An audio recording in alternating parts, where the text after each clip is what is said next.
Don't go anywhere, ha? I'll get your medicine. Shh, bantayan mo yan, ha? Opo, ma'am. Bantayan mo, ha?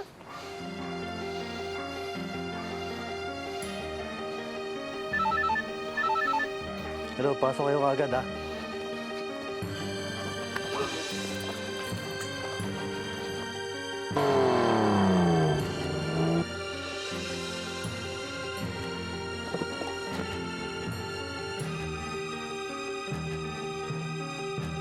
May nakapasok palang ulupong sa bahay na ito nang hindi niyo alam? Napakatanga ninyo! Gusto ko makausap ang piping na yan na pinalitan nung kumidnap sa apo ko. Baka may kinalaman siya.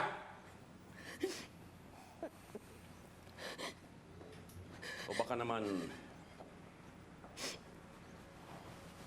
si Alberto rin naman na may pakana nito. O si Ernestina. Nagawa na niya ito noon kay Rosa Camila. Maaaring magawa niya ito ulit.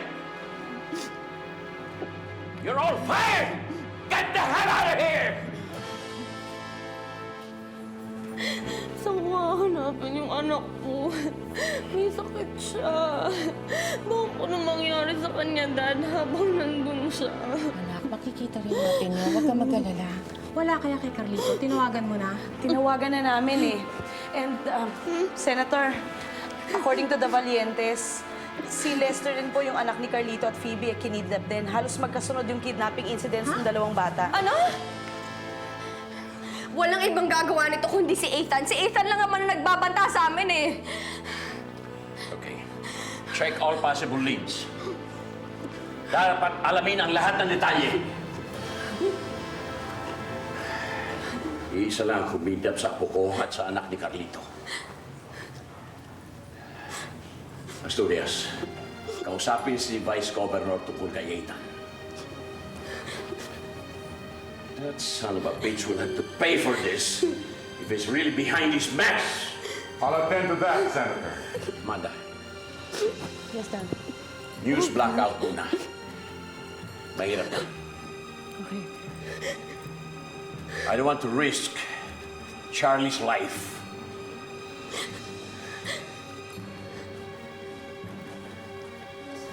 Ate.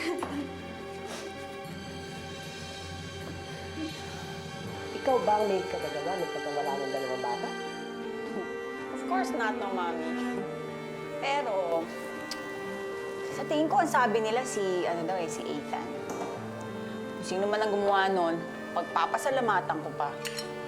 Sabi ni Nestor, nagkakagulo daw doon sa kabilang bahay eh. Hindi magkandatigal yung kakaikot ng puwet ni Rosa Camila sa kakahanap ng anak niya. Well, hindi ko na kailangan kumilos at parang nakaganti na rin ako sa kanilang dalawa ni Carlito. And what's good too is magkakaroon na tayo ng panahon to campaign for the convention. Day! Naiwan ko yung cellphone ko dyan!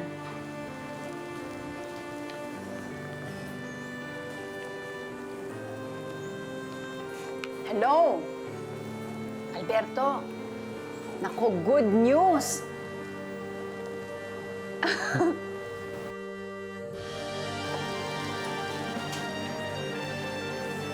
Ano ko nangyayari sa kanilang bahay? Walang iya talaga yung Ethan na yan. Magbabayad siya. Naman lang akong nagawa. Paano kung anong gawin niya sa anak natin? Pati si Charlie. Sabi ko na tama yung nalan doon pareho eh. Kaya niya ginagawa to para balikan kami. Ilaw, kumilos na tayo. Let's wait for the demands. I want a clean negotiation. Guarda, paano media? Dali na yun. Piliin natin kung alin lang yung mga tanong na sasagutin natin para safe.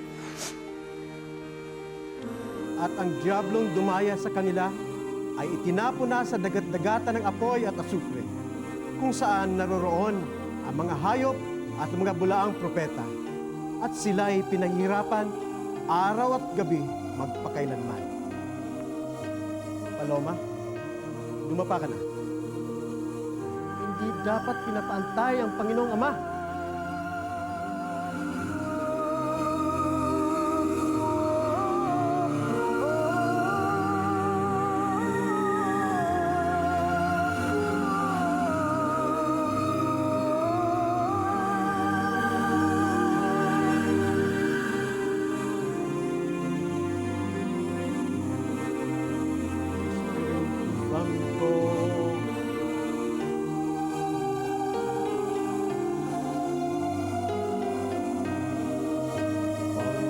Diyos Ama.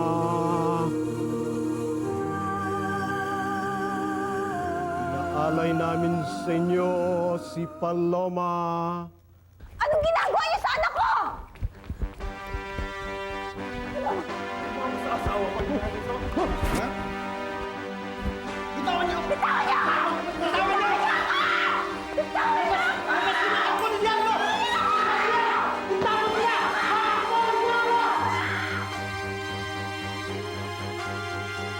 Mawawala ka, di nga iibig. Kung mawawala ka, di nga iibig ba? Ethan, maawa ka naman sa mga bata. Huwag mo silang idamay. Mabait ka naman na tao, di ba? Hindi ka nananakit ang kapwa. Baka pwedeng pag-usapan lang natin to. May kanya-kanya na tayong buhay. Binigyan ka na ng chance, di ba? Huwag mong sayangin yun.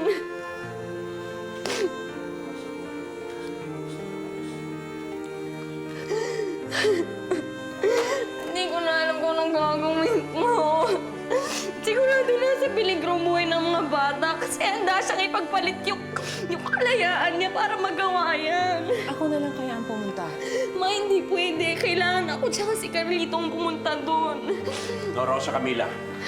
Hindi ka pupunta roon. Delikado. Dad, I'll formalize a rescue team. Good. Eh, paano kung patayin yung anak ko? Eh, ano na gagawin ko? Hindi ko mapapatawad ang sarili ko pag nangyari yun sa anak ko. Dad, ako nakakausap sa NBI. Mahirap pag ganitong operasyon. Rosa Camila, they're only after your welfare and your sons. Kung iniintindi nyo yung kapakanan namin, papayagan nyo ko. Rosa Camila, kaya namin hindi ka papayagan dahil ayaw namin pati ikaw mapahamak. Mama. May mama.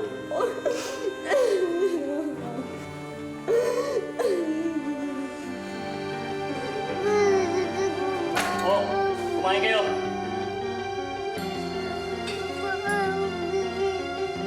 Bantayan niyo mabuti itong mga batang to, ha? Baka makatakas pa to. Ayaw ko muna, sir. Pag nagutom yung mga yan, kukunin din nila yan. Kuha mo. Yes, sir.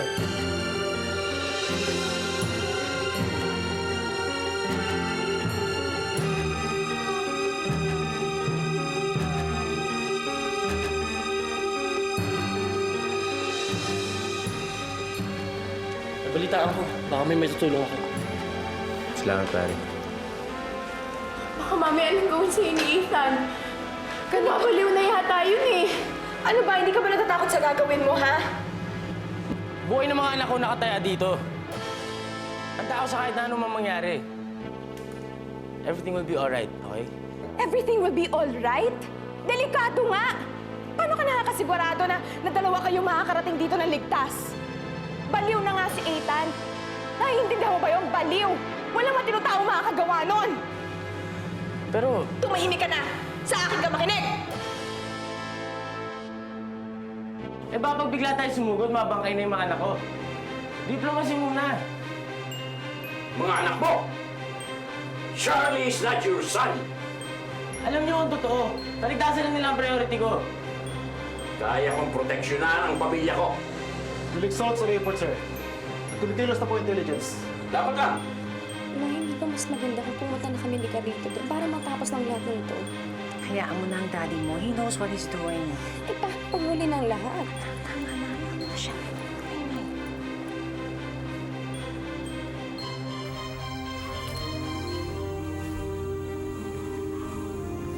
Mabuti naman nakikipag-usap ka na sa akin ngayon. Sinabi nilang handa na akong kausapin ka. Ano ba problema mo? Kung hindi ka masaya kay na Alicia, sana umuwi ka na lang sa akin. Mas masaya ako dito sa kapiling ng Diyos Ama. Dito na ang tirahan ko. Ano bang gagawin ko para umuwi ka na sa akin? Sumama ka na dito sa amin. Ibigay mo lahat ng kayamanan mo. Walang mayamang napupunta sa langit. Ang karangyaan, ugat ng lahat ng kasamaan. Yan ang utos ng Diyos Ama. Dapat lahat tayo pantay-pantay. Ano? Naliloko ka na ba?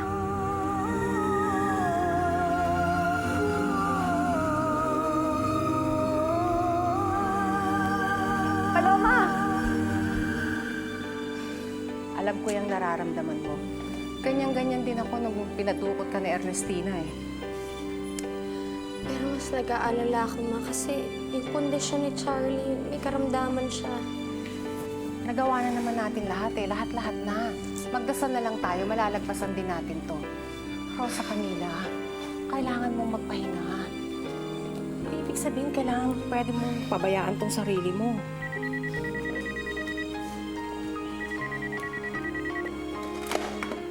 Hello? Hello, Alicia. Kumusta kayo dyan? I hope everything's fine. Nag-aalala ako para sa pamangkin ko eh. Lakas talaga ng pang-amoy mo, no? Oh, don't hang up on me, ha? Alam mo, sayang, wala ako dyan. Hindi ko makikita kung paano kayo mataranta. Parang naniniwala na yata ako sa karma, eh. Pag nang-agaw ka, aagawan ka rin. Wala akong panahon makipag-away sa'yo, Ernestina. Sagot talaga sa butong kasamaan niya. Wala kang kinalaman tumag-inang to sa nangyayari. Hindi ako magtataka. Pero kung totoo nga, sila ang may kagagawa nito. Patawarin ako ng Diyos, pero pagbabayaran ko sila. Mawawala ka, di nga iisip. Mawawala ka, di nga iisip. Hindi talaga tayo pagkakahimikin naman kaya. Pero bakit kailangan pa nilang tumawag dito? Hindi kaya kasabot nila si Jonathan? Ako, ewan ko, Leandro. Nagiging paranoid na nga yata ako dahil lahat ng gulo nanggagaling sa pamilya na yan. Sige. Masasabihin ko kay Asturias bukas. Paimbestigahan ko rin si Nelo Minata. Oh, hindi ba't ang sabi ko sa inyo, walang Alberto dito? Bakit hindi nyo isaksak sa kukote nyo yan? Hindi po, ma'am. Para sa Monte Mayor Valiente kidnapping case. Marami lang po kaming anggulong tinitignan eh. Ano kailangan? Pinagsuspetsahan daw na tayong kumita sa anak ni Rosa Camila. Ano? Pinagbibintangan nyo kami? Wala kaming alam dyan. Sige, basta kayo at marami pa kaming gagawin dito. Hindi kami hinahanap nyo. Sige po.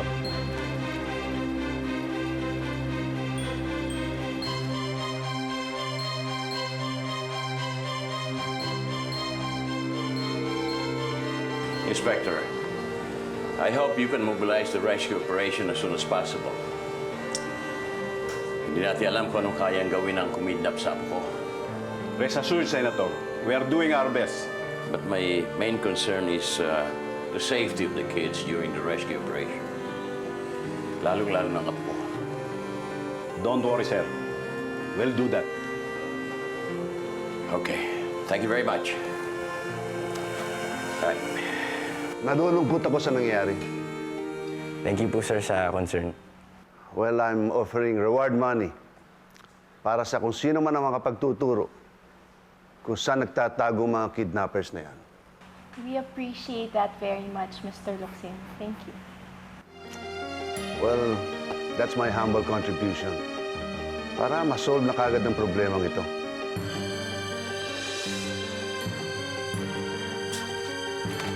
Napaka-pakialamero talaga ng Roxy na yan.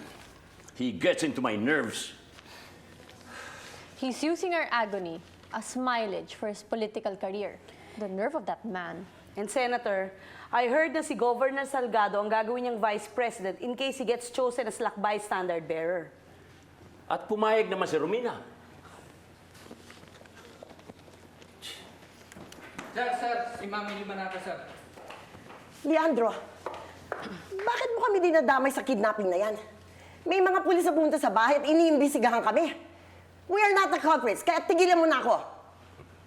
Eliminada, bakit parang guilty ka? Ha? It's just a routine police investigation. Eh kung talagang wala kang kinalaman, di wala. Why make a big fuss out of it? Baka gusto mo ako magdala ng pulis dito at ipadampot kita at ang kabit mo. Ha? Tickle me pink! Puro ka dada. Matagal mo na sinasabi yan. Di gawin mo! Mati ko mo! Natagpuan na si Jonathan Quirino. They'll start the operation. Nandito si Rosa Camila kasama rin pa El. Bye-bye!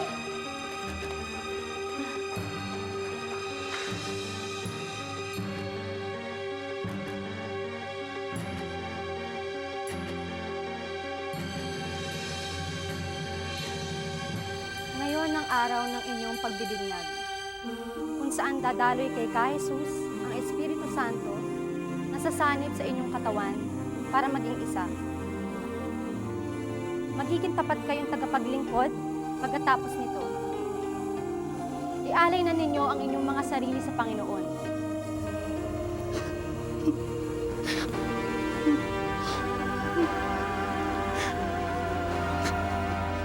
Kapatid, ganap ka ng isang kasapi ng ating samahan. Palakpakan po natin ang bagong kasapi ng ating samahan.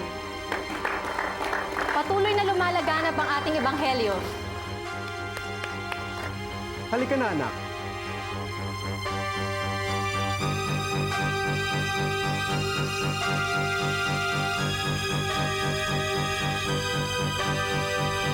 Salamat po, Diyos ko.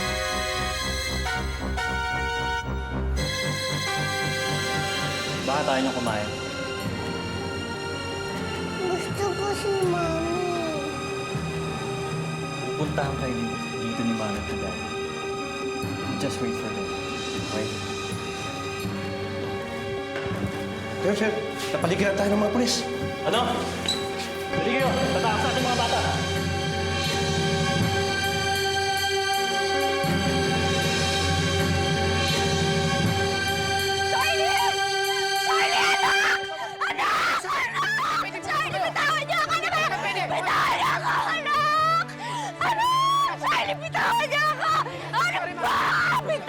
Rosa Camila.